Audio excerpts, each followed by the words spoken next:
ఇది స్పిరిట్ మొత్తం.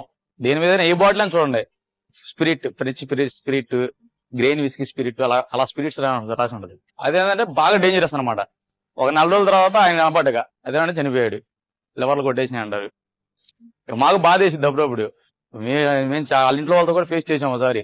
వాళ్ళ ఇంటి మొత్తం వచ్చి మా షాప్ కూడా వచ్చి గోల చేసేవాళ్ళు, మీ వల్లే మీరు అమ్మడం వల్లే తెచ్చిపోతున్నారు అది అని. ఆ మందు వల్ల మాకు అసలు గుండెలో నొప్పని, పక్కతో నొప్పని, తాయిని కానిచ్చి ఆడకాడ 3 సొలిచిన వాళ్ళు పడిపోతాం, అట్ట అయిపోవడమే కానీ దానివల్ల మాకు అసలు ఏమి ఇచ్చేయలేదు.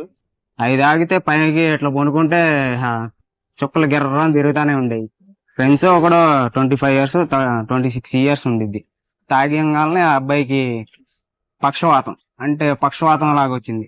26 years కంటే ఎవరికి పక్షవాతం కుర్రాళ్ళకి రావు. అలాంటిది ఎంత కల్తీ అయిందో మద్యం మీరు ఒకసారి ఆలోచించుకోండి.